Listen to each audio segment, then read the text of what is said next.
Mi nombre es Maximiliano Bondano Maciel y hago este video en razón de la materia Grupos de Poder, Negociación y Conflicto. El tema es estructuralismo y postestructuralismo. Voy a comenzar con el texto de Isaí González y María Guadalupe Lorán. Estos autores ven al poder en dos grupos.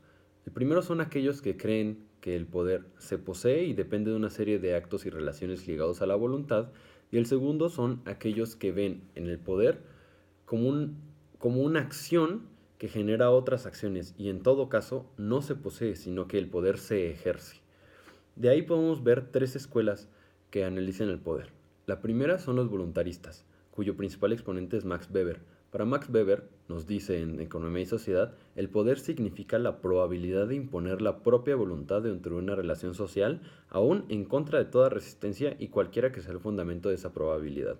O sea, para los voluntaristas el poder depende en sí de la voluntad de un sujeto que actúa e impone su pretensión sobre las pretensiones ajenas. Por otro lado están la escuela sistémica, que ve al poder como un modelo funcional o un sistema, cuyo principal exponente es Talcott Parsons.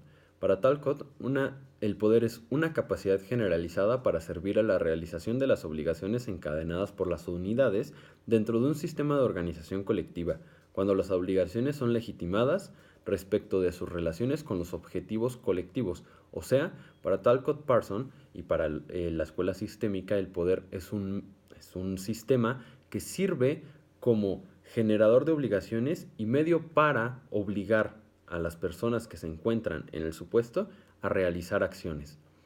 Por último, encontramos la escuela crítica, que tiene una gran relación con el pensamiento marxista. Para este grupo de personas, el poder se divide en dos agentes.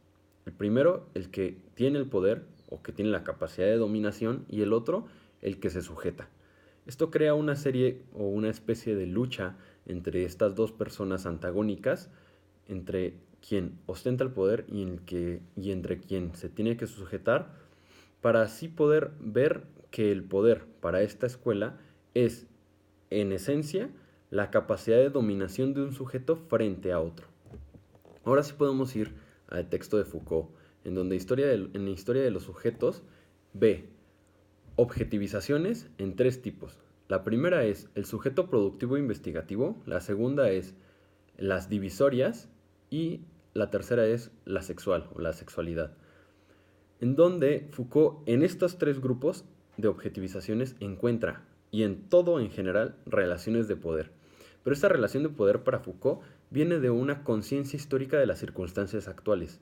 O sea, para Foucault, esa conciencia histórica finca la capacidad de un sujeto no para poseer poder, sino para ejercerlo y ejercerlo de manera óptima. Para Foucault existen dos enfermedades del poder, el fascismo y el estalinismo. Y para Foucault el sujeto no es el centro del discurso. El centro del discurso son las condiciones históricas que motivan la conceptualización del poder del sujeto actuante, o sea, de quien ejerce el poder.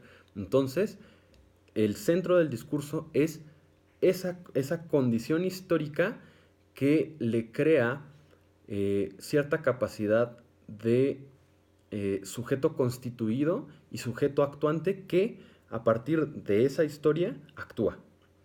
Foucault se pregunta, ¿cómo se ejerce el poder? Pues, como dijimos, no es una propiedad, sino, para Foucault, es una estrategia. No se posee, se ejerce. Entonces, como podemos ver, Foucault claramente es un postestructuralista. ¿Cuál es la naturaleza del poder? Es una relación asimétrica constituida por la autoridad y la obediencia. No es un objeto que persiste en un soberano, sino incita y produce acción, o sea, relaciones de poder entre sujetos actuantes. Por último, en la tesis de la economía de la deuda de Abraham González, por falta de tiempo lo voy a resumir de esta manera. Él se hace una pregunta específica. ¿Qué hace un individuo que haga una cosa y no otra? O sea, ¿por qué un sujeto actúa de esta manera y no de esta otra? Pues para este autor es por el poder. Y el poder se produce prácticas porque en sí mismo el poder no es un objeto, es una práctica. O sea, el poder se ejerce, más que es poseerse. O sea, claramente Abraham y estas corrientes son postestructuralistas porque ven en el poder una suerte de acción continua de sujetos que ven en el poder una forma de ejercicio de la voluntad. Gracias.